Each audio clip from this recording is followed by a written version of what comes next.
Hello, everyone, and welcome to the Dear Me Roundtable. My name is Sasha Taylor, and I'm your host and producer for this discussion. This roundtable was birthed out of a short film that will be debuting soon, where me at my current age is speaking with my younger self at a pivotal moment in my life. This roundtable will explore the question of what you would say to your younger self if given the opportunity. Many of us have experienced traumatic experiences as children and teenagers, and we all have a tendency to carry the residual effects from those experiences. Joining me today are four amazing individuals to speak a bit about their own unique experiences and lessons: Pascale Vallee, Kellie Miles, Tamica Tanksley, and Charles Gregory. Thank you so much, guys, for joining me today, and I am honored that you are here. Thank you for having us. Absolutely. So we're just going to go and jump right on in. And we're going to start with you, Kellie. What would you say to your younger self if given the opportunity? Wow, you started with me. Okay, now I got it.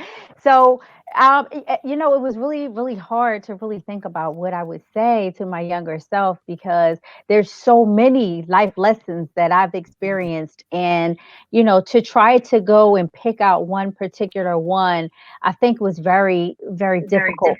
So I think my main, concept is to value yourself, to know who you are and be confident in who God created you to be. And don't worry about comparing yourself to anyone else because you don't have to add up to anyone else because you are your unique person. And it's okay to be you. And there's absolutely nothing wrong with being different because you were created to be different. Each person is unique and each person has their own differences. And it's not for you, Kellie, to be comparing yourself to anyone else, but know your value, believe in yourself, and don't worry about what other people think about you. So that would be the first thing that I would tell myself if I was to be able to go back and sit down. I would make her listen. That is very powerful. Thank you so much for that. Tamika, what would you say to your younger self if given the opportunity? What I would say to my younger self, and I can actually give you the age. I was 18. I was a senior in high school, and in the back of my high school yearbook, memorialized under future ambition, I said talk show host. I went to Temple University where I met Charles and majored in radio, television, and film. It was set, and I was pursuing my dreams. But as I tend to say, I let the blind man kind of lead me away from my dreams because they were like talk show, and that was so 91. So that was before it's the popular career that you see today. But I got the inspiration from watching Oprah, and she looked like me. She had hair like me, hips like me, this hearty laugh like me. And I thought, wow, I think I can do that. And growing up, I would see Phil Donahue, but I never made the connection. But it was seeing her, and I thought, I like that. They laughed, they cried, they had a good time. They laughed until they cried, and I thought, that's what I want to do. Boom, I'm doing it. But once I got to college, and your parents, if they paying for it, it's like, are we going to get a return on that investment? Talk show. Mhm. It wasn't like a lawyer, engineer. It wasn't social worker, teacher, And as a creative, when you want to do dancing, music, communications, the first thing people say is, what are you going to do with that? No one Come on, questions a say business it. major. No one questions the doctor, lawyer, engineer. What are you going to do with that? But creative people always get questioned about, what are you going to do with that? We're the people that keep the world laughing, that keep the world Yes. Right. or we're the backbone to the world, and we help the techie people loosen up a little bit. And so, so once I got the doubt of you can't do that, ain't a lot of black people doing that. You better, So I had to change my major, and I changed it to public relations and journalism, and still in communications because I'm like I can't because I was doing it for like 3 years, so I'm like I can't throw all this away. So I kind of finagled my way to stay into that. And I did, over 20 years, 25 years in public relations, making everybody else's dream big. So finally, I just kind of, actually, I was pushed out. It took me to get fired from a job that I absolutely hated with a passion, a job Wow. that really just tore me down mentally, physically, and emotionally and spiritually. It took me getting fired from that job. And as I always said, I wasn't fired, I was freed. I had to get fired from that job in order Yes. to get promoted to my purpose. And I knew I wasn't supposed to be there. So having that experience, so that was like 2 years ago. So this whole what would you say to your younger self, I come to realize where I went left. And where I went left was the thing I would tell little Miss Tamica is you have to trust and believe in yourself. We're taught to trust our parents. We're taught to trust authority figures. We're taught Yeah. to believe in our teachers, but we are never really taught to trust and believe in yourself. And when you're creative, when you are one of those people who what you love to do and are great at doing, always get questioned if you're going to be able to really do it, people often put a lot of doubt in you, and That's when they right. start questioning, what do you want to do with that? If you don't trust and believe in your God-given toolbox of talents, you start Right. wondering, yeah, what am I going to do with that? Mm-hmm. Yeah. So that's what I would tell 18-year-old Tamica after I memorialized it. And I should have brought it with me. I could always put my hand right on the yearbook still. After I memorialized it back there, but I did not believe in myself enough to not care what anybody thought and to pursue it anyway. And once I got freed up from the job that was weighing me down, it was truly a blessing in disguise. And so it helped me to now get prepared to launch my very own talk show 30 years later. So, Wow. dreams don't die, people do. So I am not going to take my dream to the grave. All right. I like Awesome. that. Awesome. Thank you so much, Tamica, for sharing that. And I am so glad that you stuck with your dream and your passion. Seriously, because there's too many of us in the world who are not following their dream and they're following someone else's dream and they are miserable. So thank you for that. Thank you. Pascale, same for you. What would you say to your younger self? You, you got this. Well, Sasha, I was in a pretty, I think, interesting position when I was in eighth grade, when I knew from a very young age that I was queer. I came out when I was in eighth grade. If you ever reincarnated into an eighth grade queer person, don't come out in middle school. That was a really terrible experience for me, for myriad reasons. And it didn't really feel good until maybe my early 20s. And part of that, I think, is because I'm not gay or heterosexual. I'm pansexual, I'm bisexual, and I think that so many people, regardless of their sexual orientation, have a lot of preconceived notions as to what that means.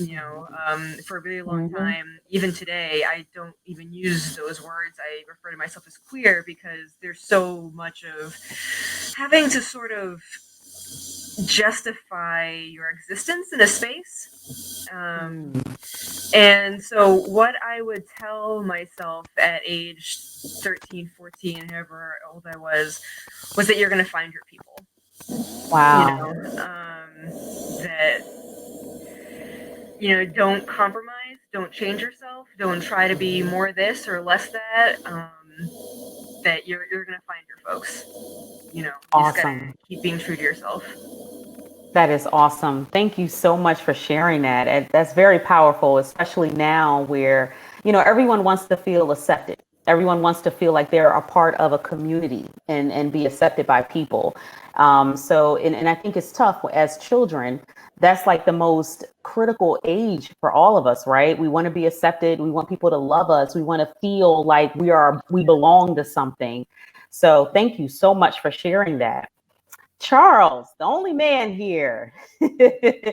Tell us rather, what would you say to your younger self if given the opportunity?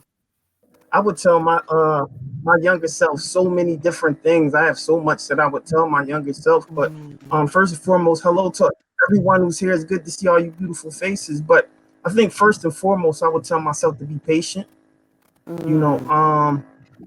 You're constantly moving, and when you're young, you want success overnight, right?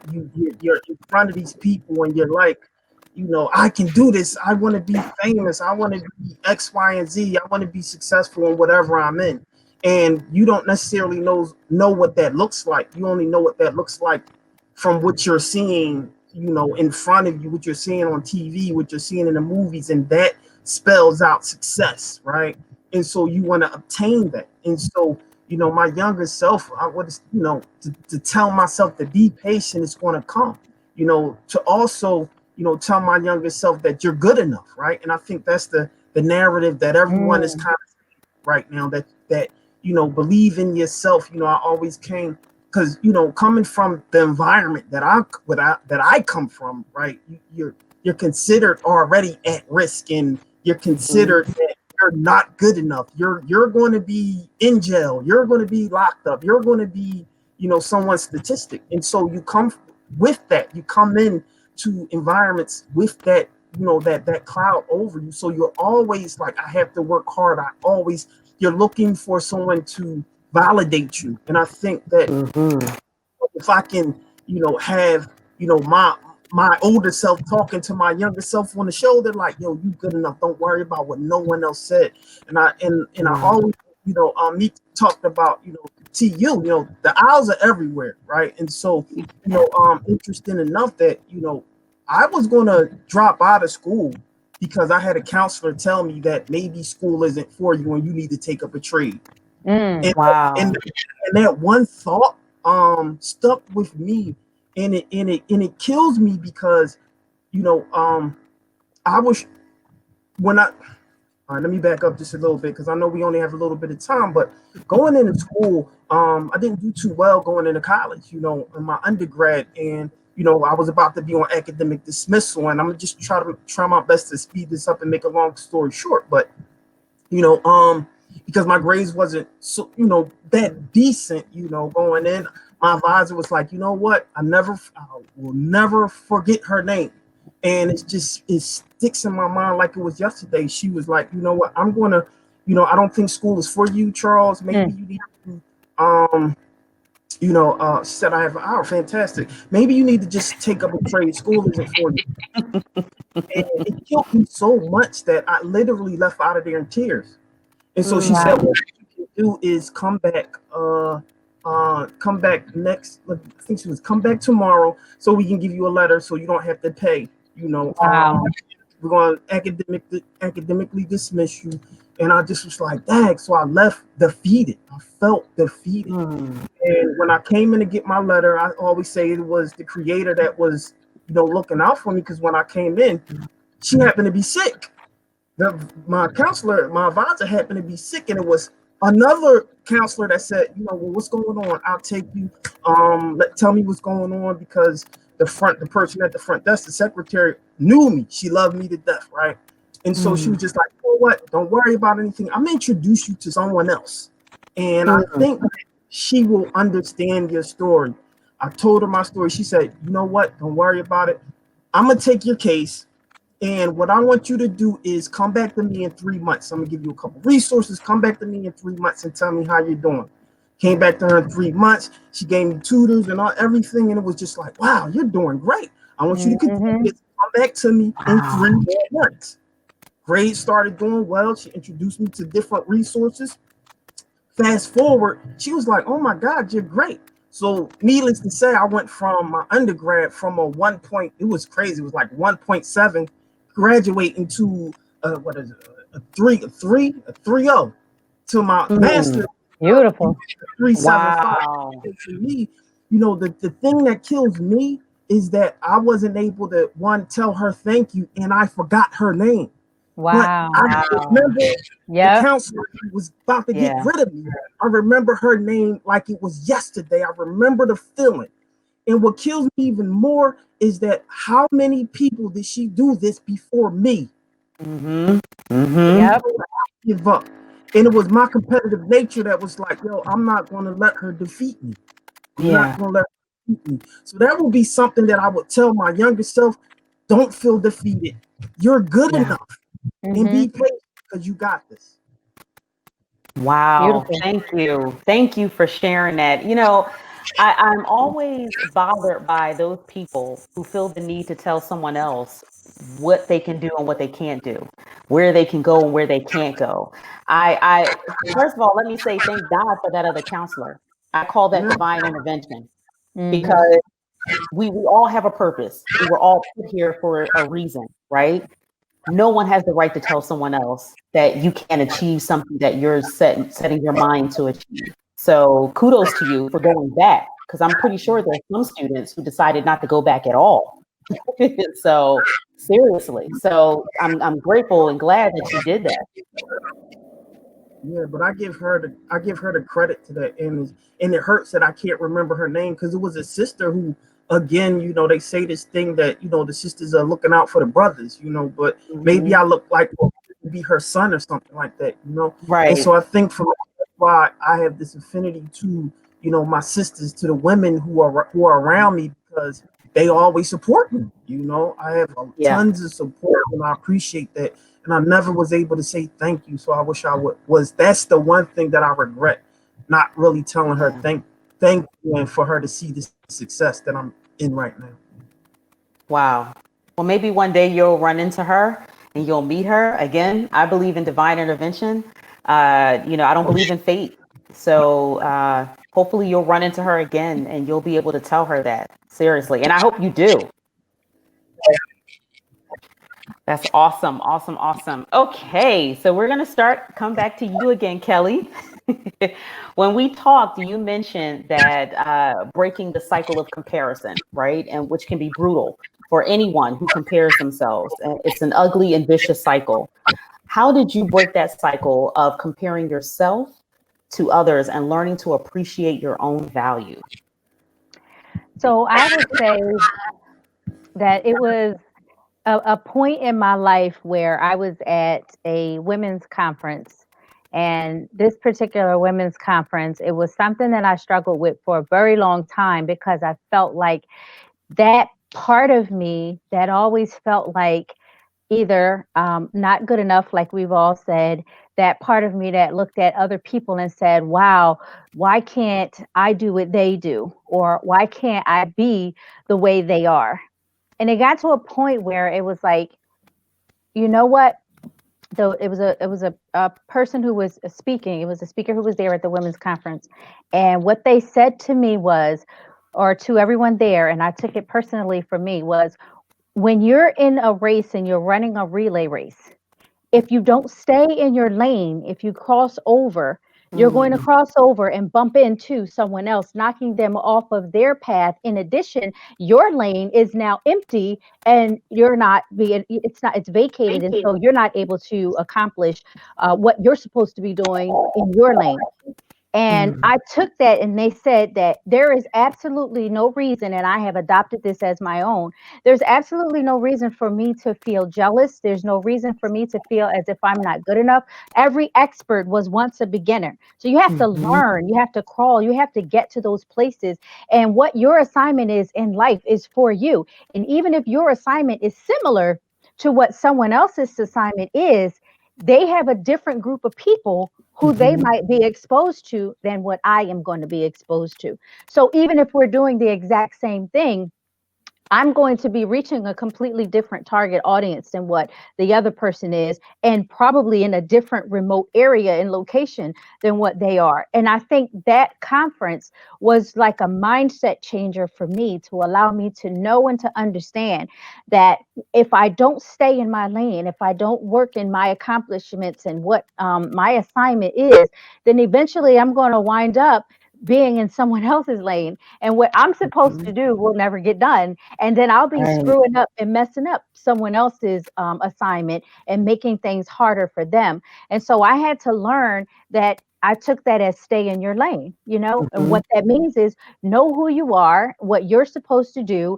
And even if someone else is doing the same thing you're doing, you don't have to compare yourself, because the way you do it might be strategically different than the way they do it. In addition, you're going to be going to different group of people. And that allowed me to start to change my thinking and changed my mindset to say, it's okay to be who I am. I don't have to compare myself. I can start to draw strength from the other person.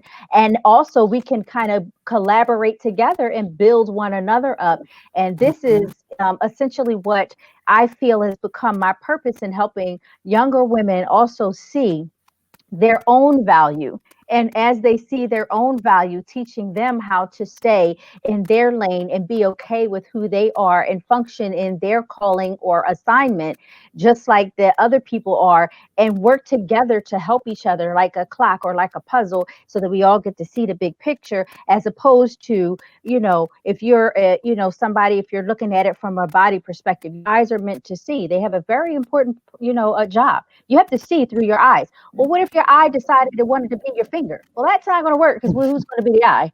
You know what I'm saying? So we all got to kind of work together, each of us doing what we're supposed to do and whatever our assignment is. But our body functions and works together. If our eye sees something, our hand will grab it. You know what I mean? And so we have to learn in life, outside of that, a physical body analogy. We have to learn that that's how we all are in life. We all have a place where we are to grow, to learn, and have our experiences, and use those to help other people as well. And so, long story short, that whole conference is what helped me to have that mindset change and realize that that's what God had to use for me to get me to start to see things a little differently and accept me for who I am, and use those experiences now to empower other women. Awesome.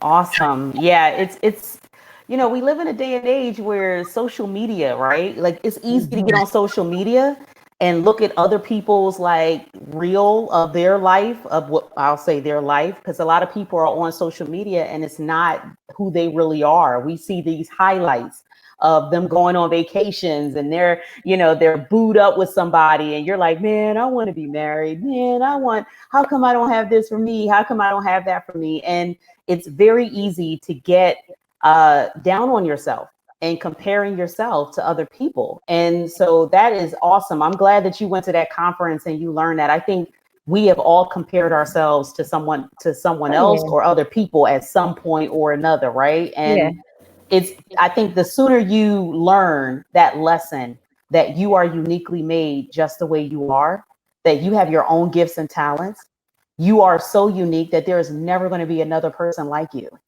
Point blank, period. Like, there is never going to be anyone else like you. You cannot be replaced. We're not pairs of shoes, Right. So I think that's awesome. And the sooner that we as people learn that, and I don't think you're ever too old to learn that. I guess with that is better late than never. Of course, we all want to learn the most important things while we're younger, right? But no matter how old you are, the sooner you learn that, the better. So that's really dope. That, thank you for that. Thank God for that conference. Yes.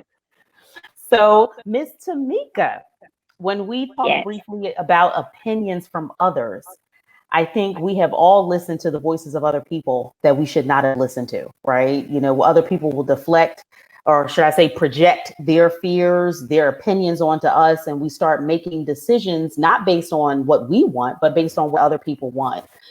How did you overcome the opinions of others, and to learn to believe in yourself more and trust more in your skills and what you can do and what you have to offer?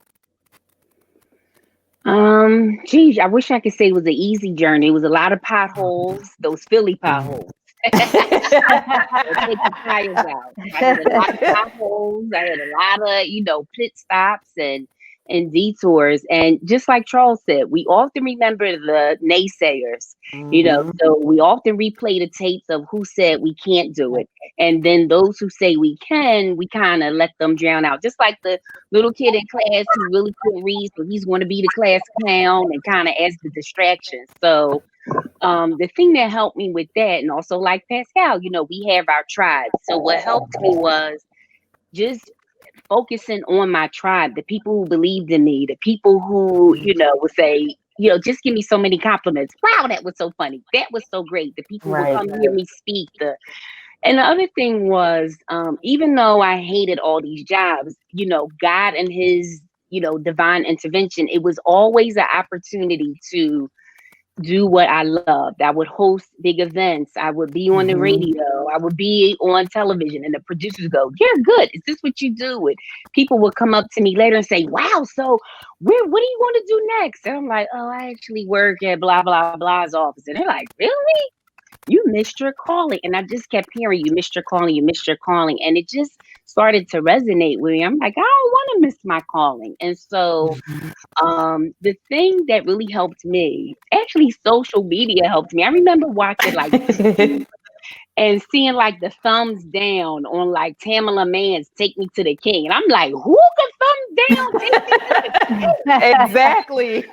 And it just helped me see like, yo, haters gonna hate. It's gonna always be somebody with an opinion. And guess what? Now we have this huge billion people platform to give them an opportunity to share their opinion, you know? And so I'm like, they don't even matter. So I just had to really keep talking to myself and coaching myself and answering myself and zoning in on the people who believed in me, the people who constantly just would encourage me. And so after a while, it just you kind of get a little swag. You got to think that was good. And, you know, you just kind of, you know, and I say it's not conceit, it's confidence, but it will come off as conceit, but you really gotta, you know, believe in yourself. You really gotta think that was great. I did that. And that was wonderful. I remember talking to a young lady, Al, and she was about to graduate and someone wanted me to encourage her and she encouraged me, and she was a writer. She was a journalism, another creative soul where people don't really believe in it. And I remember her saying, "I'm great at that." And it just kind of stopped me in my tracks. And I thought, that's how you gotta be. You gotta know that you know that you know. Even if you mess up, you know, like these earphones that keep on now.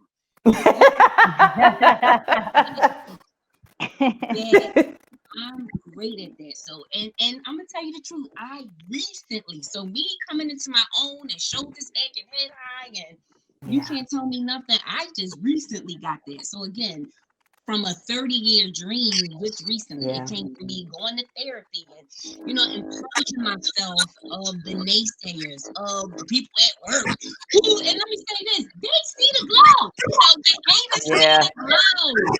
You know, any Generation X people remember T-Mac and the Last Dragon, and that's a whole nother you know, Boy, and he had the glow and show enough and all of this.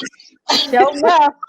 He was picking on him because he saw the glow. And you just gotta realize that people do that because they're attracted to the glow, but they just don't know how to say, "I like that." And it's because of their own thing going on. So I need to learn to let that go. That has nothing to do with me. So that's just really how and I'm still learning. I still doubt. You know, I'm still like, oh, I don't want them to think, why you care what they think? So you really gotta constantly, there's no recipe. You gotta constantly stir it hot and leave. Even if you mess up, it's all good. It's all you.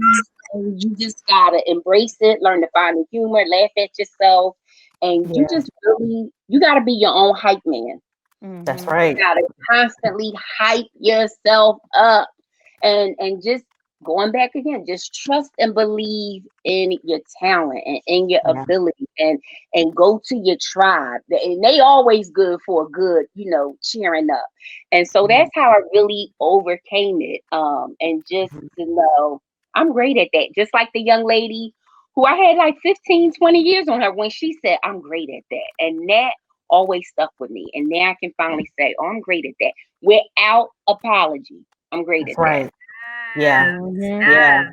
That's awesome. That is so dope, because I'm a firm believer that the right people will come, right? The right ones who are meant to be in your life will come. They'll show up. And it doesn't matter if your family don't believe in you. It doesn't matter if your so-called friends don't believe in you. You'll get the right people. You'll meet the right people in your journey, and they will uplift you. They will motivate you. They will encourage you and tell you to keep pressing forward. And I'm glad that you mentioned therapy, right? Because a lot of times, especially, I couldn't like bypass, because I mean, Tamica, you said so many amazing things, right? And I didn't want to bypass everything else you said, but I definitely wanted to touch on therapy. I think it's amazing that you mentioned that, because especially within the Black community, it's not talked about enough. Oh And a yeah. lot of times, Right. we suffer in silence with what we're dealing with, because we don't have the support that we need. And in some cases, we don't know where to turn, right? We don't know who to talk Right. to. And I'm just glad that you mentioned therapy. I think it's an amazing thing when you can go to therapy and speak to someone who's very unbiased. Yes. I think family sometimes, and even some friends, but I think family especially, they see you only in one way. And they see you the way they want to see you, right? They remember you, oh, you were the kid who you did this when you were younger, and you messed up this and you got in trouble for this.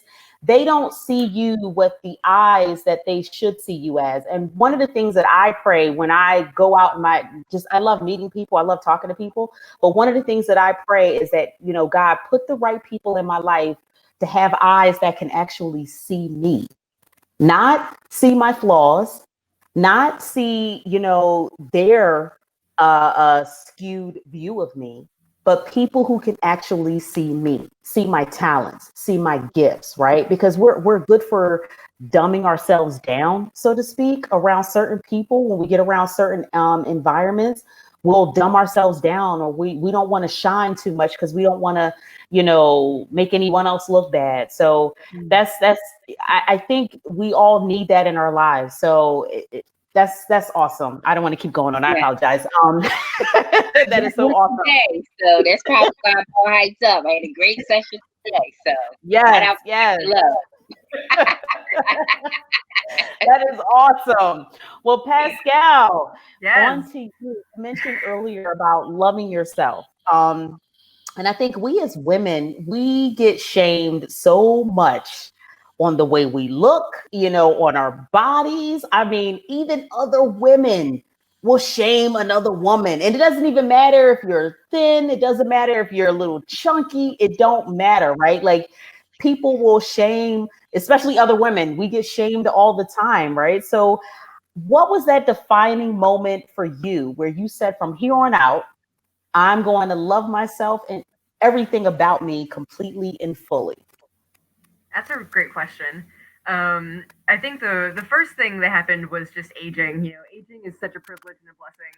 Mm-hmm. You really start to see what is and is not important as you get older. And to be honest, I started weightlifting.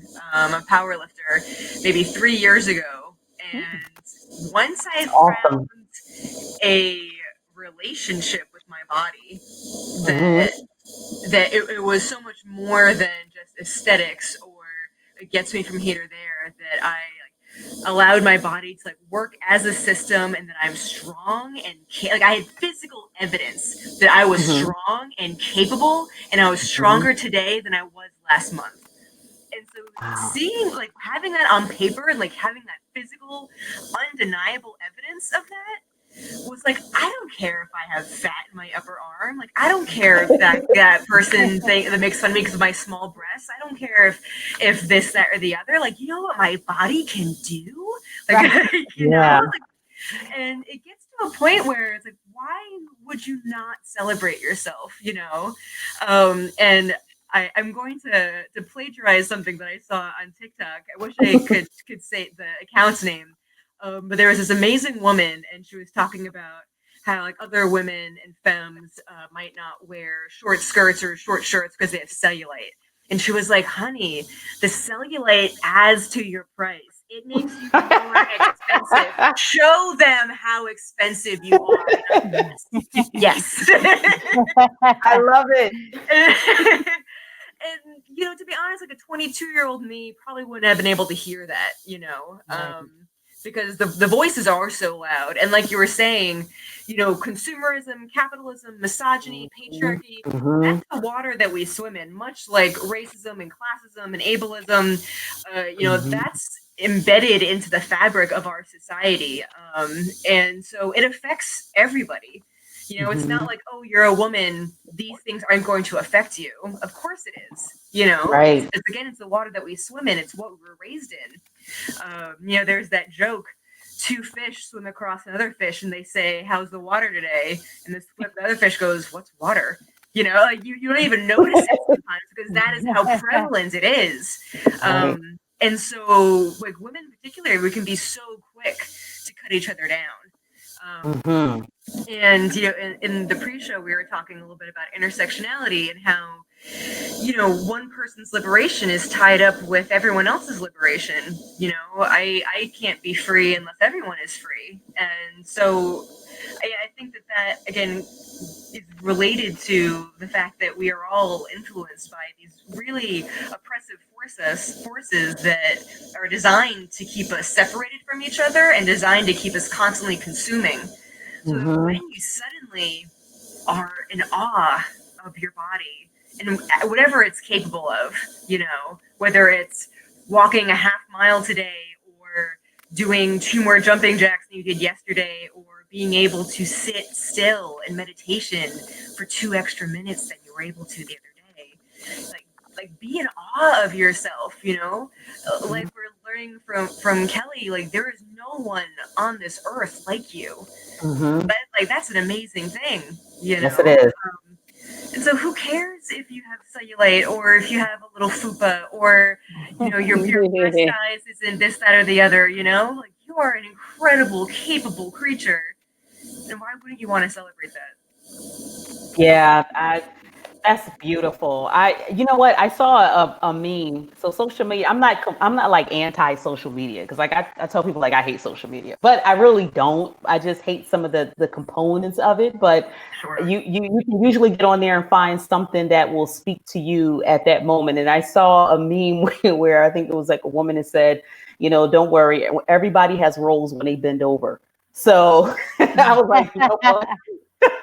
and learning to love who you are. And I'm a firm believer in like, no matter what size you are, love the body that you're in. Now, if you decide you want to lose a little bit of weight or gain a little bit of weight because that's something that you desire, then I say rock out, you know, if that's what you desire. But don't let society tell you, friends, family, try to push you into being somebody that you're not.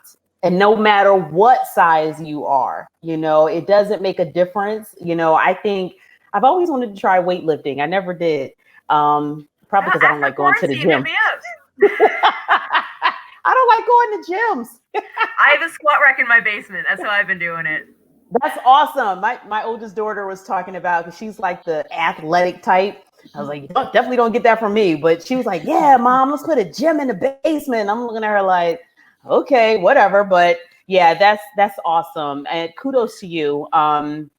Again, for, you know, learning to love your body. And you know, you spoke on something very important about your, you know, as you age, it's a really a blessing. I think life is not promised to nobody.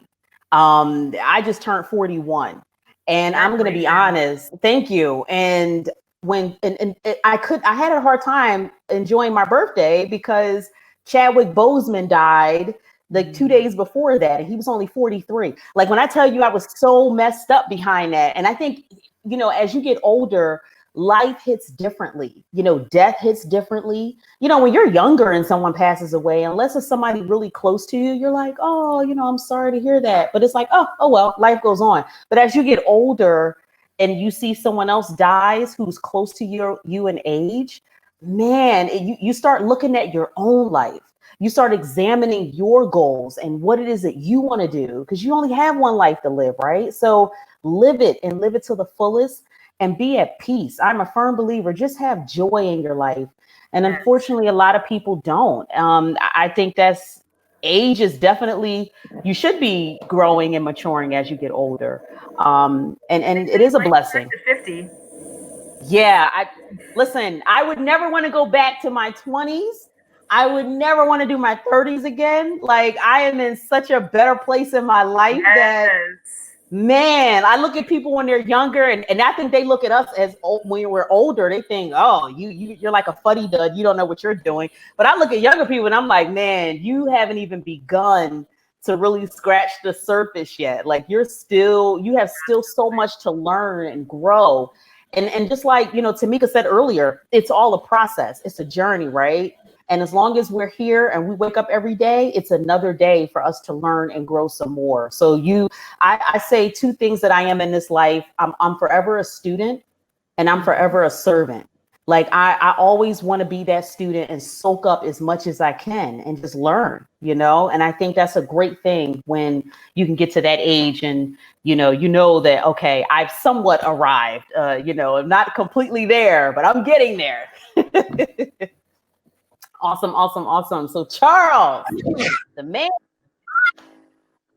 you mentioned earlier about achieving different levels of success. Now that you have matured, you've experienced different life lessons, what does success look like for you? Because everyone tends to look at social media in general, movies, TV. We tend to look at that and we see people driving a fancy car, living in a big house, and we tend to equate that with success. But oftentimes those people are miserable, right? What does success look like for you? Listen, for me, that's a hard question because you talk now tiers of success, or how people are defining success, and how do I define success? And for me, I have different levels of my definition, right? And so, of course, is did I execute the goals that I have as it relates to whatever genre that I'm in? But lately, I get older, when I think of my success is when someone that I have helped, or someone that I have taught, or someone that I have been working with say to me like, thank you, and it's because of you that I can X, Y, and Z. That's when I'll be like, wow, that makes me feel good, right? So to me, that's what I look at in terms of being able to, quantify or qualify what success means to me. Because honestly, I think I will be able to, put that pin in, the target to say, well, I have arrived, so to speak, right? And so it's easier to say to someone like, say, for example, a student that I know has, moved forward and has done something amazing, and I can say that, wow, I helped do that. To me, I can qualify that, right? And I think for me, that's that's how I answer that question. To see people succeed, that I participated in their success. That's so to speak. That's awesome. That's a beautiful thing. I think we need more people who care enough to aid in someone's success. I think at the end of the day, we're all standing on the shoulders of someone that, whether it's our ancestors, we're all standing on the shoulders of someone who had to push us up to get us to where we are. So I think it's always good to pay it forward and give back to other people and help them along too. I'm always amazed when I meet people who, when you ask them some information, they're like, I don't want to share that information with you. And it's like, why not? Someone shared it with you, right? Like, how did you learn? The funny thing, no, I was just going to say, the funny thing is when I'm teaching my students, I bring that up, and so I say it's a myth when someone says each one teach one. That's not the correct saying. It's each one teach three. And the reason why you teach three is because the first one that you teach may forget everything. The second one that you teach it and run with it and keep it and still it. It's the third one that you teach that may take it and share it with someone else, which is the reason why you don't teach one, you teach three when it comes to the information and the knowledge that you have. Yeah. Awesome. Awesome. Thank you so much for sharing that, Charles. So we're going to start wrapping up. So our last question that I'm going to ask everybody, and I'm going to start with you again, Kellie. What advice would you give anyone who's watching this, right? Like anyone, because you guys all spoke on some amazing topics and different things that you've learned that have helped you to grow. What advice would you give someone watching who may be going through a similar situation?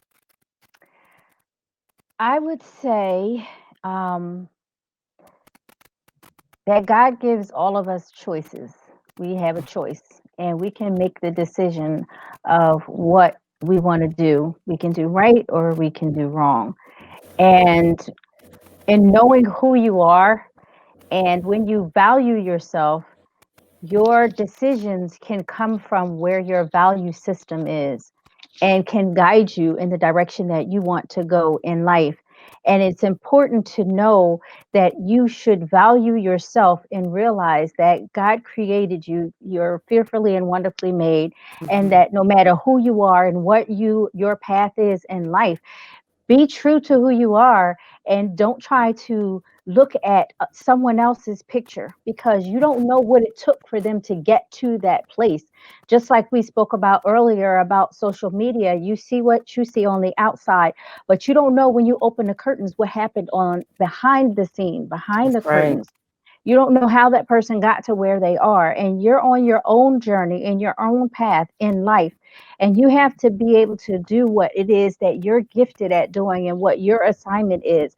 And don't worry about what the naysayers say. Don't worry about what everyone else says, because they're not on your journey and they don't know what experiences you have to go through in order for you to get to where you need to be. They don't know Right. what bumps in the road that you might come up against that's going to build you up and make you stronger. They don't know what ditches you might need to fall in so that you can get enough muscles to climb out of that ditch and look back and say, wow, this is what I had to go through to be here. But once you get there, you can be proud of who you are and where you have come from because you did it. And like Tamica said, congratulate yourself for you achieving where you have gotten in your life because of the value system that started from the inside and you valuing yourself. And that's what I would say.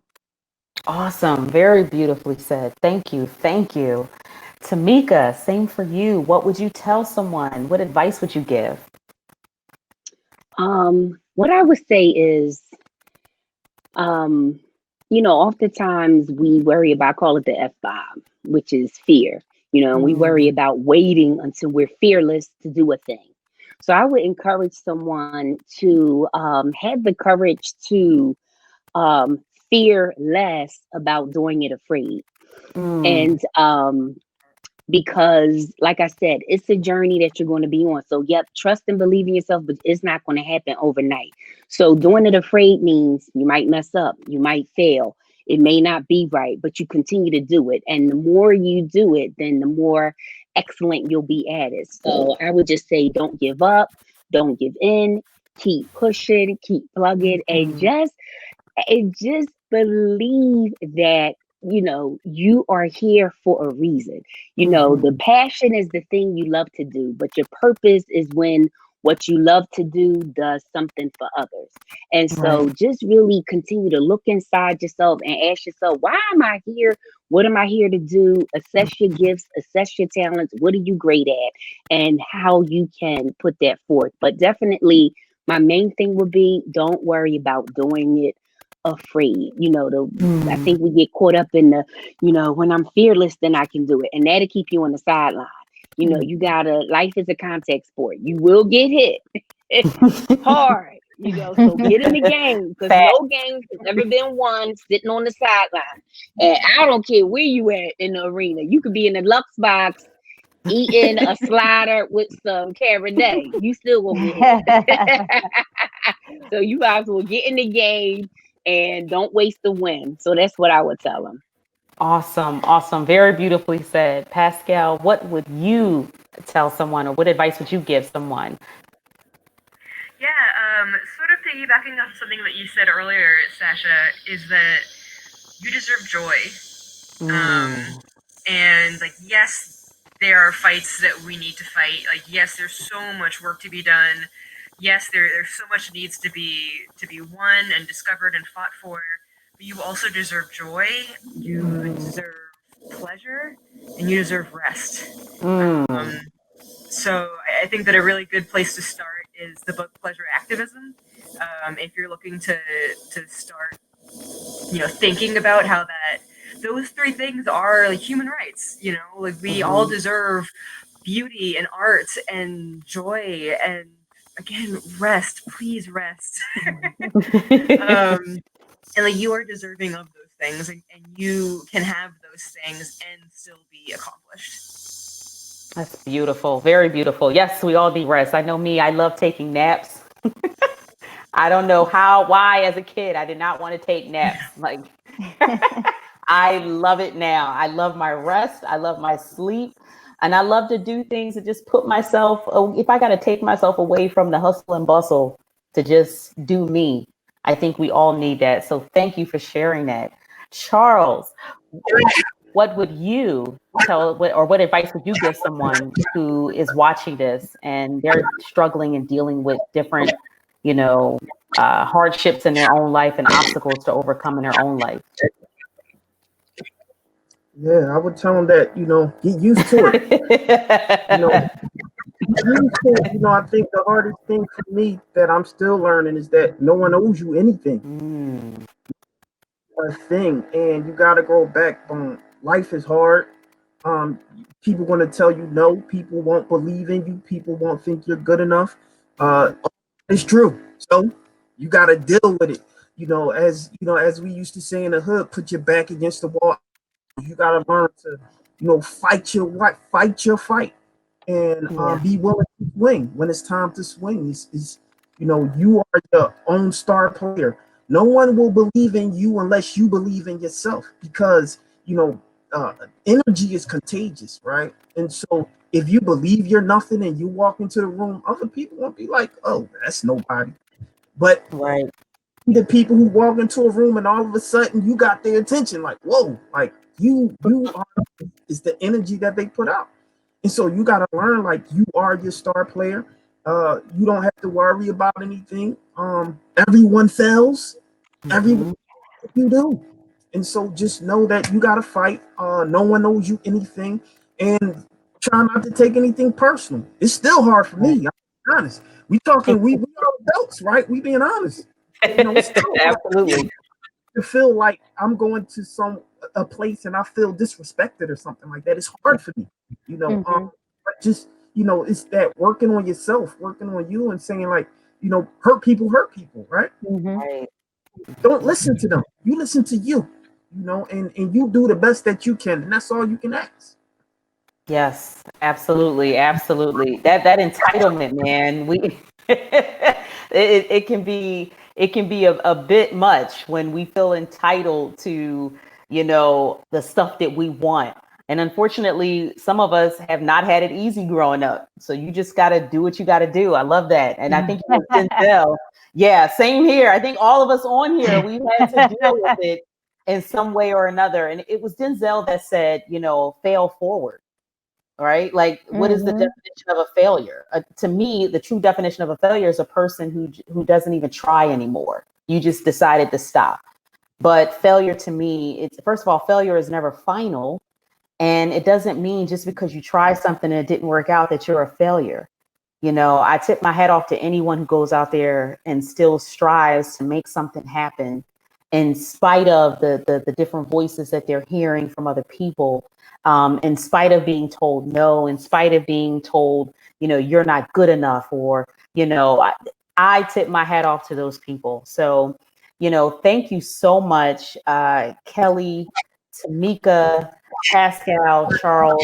This has been amazing. I really hope and pray that for everyone listening, watching, rather, there were so many golden gems and nuggets that were dropped here from you guys. And I hope and pray that people watching can walk away feeling empowered and feeling like, you know what, if nothing else, I'm not alone. Because we all like to think that we're the only ones dealing with our mess, right? No one else understands what we're going through.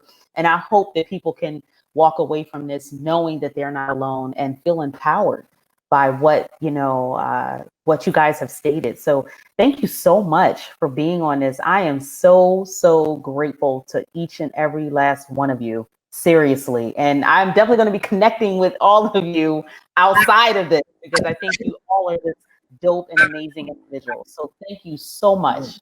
you. Absolutely. Absolutely. Thank you. And Thank everybody, you. you guys know that I got your back. Whatever y'all need, you already know I'm gonna jump in. And just to tell just to to expound upon what you said in terms of failing, Will Smith said, "Fell hard, fell often, and fell forward." Yeah. And the harder you fail, the more you understand that you're not gonna fail like that again. Yeah. Yeah. Yeah. I'm not doing that again. You fell often, you know that you learned something from how many times you fell. And when you Yeah. fell forward, you already know that I got the success ahead of me. So that's all I had to say to you guys, and I really appreciate it. And I got y'all back. No rap. Thank Yeah, you. one of my favorite Yay. sayings is to increase your rate of success, you must increase your rate of failure. Wow. Mm. Makes sense, right? Yeah, Makes sense. absolutely. I mean, we're Right. definitely in good company. Look at Einstein. Look at people like Einstein, and who was it? I think the one who invented the light bulb. He made so many different patents, and it just didn't work out, or something like 1,000 of them, and it didn't work out, and only 1,001 that worked. So think about it. Like if he would have just stopped at take number 500, we wouldn't have light. We wouldn't have light bulbs now, right? So yeah, that is so dope. I wanted to say too, on the other side of that is just being accepting and understanding of other people's failures, because it's easy for us to be able to say, okay, well, I know I gotta fail, but then we look down on other people when they fail. Then we're ready to condemn them. So I think it's also important to look at other people's failures and understand, and then use our experiences to help them up, and to be accepting of other people's differences, because everybody has a difference, and nobody is going to be, like we said earlier, exactly like you. But it doesn't mean that they're not a person, and it doesn't mean that we should treat them different, whether they fail or whether they look different, they act different, they do things differently. We have to learn to accept other people's failures, to understand them, and accept their differences. Absolutely. That's grace, right? Grace. Yeah. We all need it. I know I do. We all need that grace. We all need it. And it's really easy sometimes to get caught up in our own stuff, right? And then when we meet someone else who's dealing with the same thing, we're like so critical and so judgmental of them, right? I think we've all been there before. I know I have, in full transparency. So yeah, we all need to be empathy. Empathy is such a beautiful thing, and everyone needs it. So that is so awesome. We're definitely going to go ahead and close out. Thank you so much again, guys, for being here, for lending your voice, your time, and your talent. I am so grateful that all of you guys have been here. And I mean, I didn't know what to expect, right? I'm like, yeah, I know it's going to be good. But it's like, man, this has far exceeded what I was thinking. I'm like, yeah, this is going to be great. But it just went far and above beyond that. You guys have blown me away with your words of wisdom and your expertise. So thank you so much for being here. Okay. Thank you, Sasha. Thank you. Thank you. you, Sassy. Thank you. You're welcome. Take a tip from Bye. Tamica and say, I'm good at this.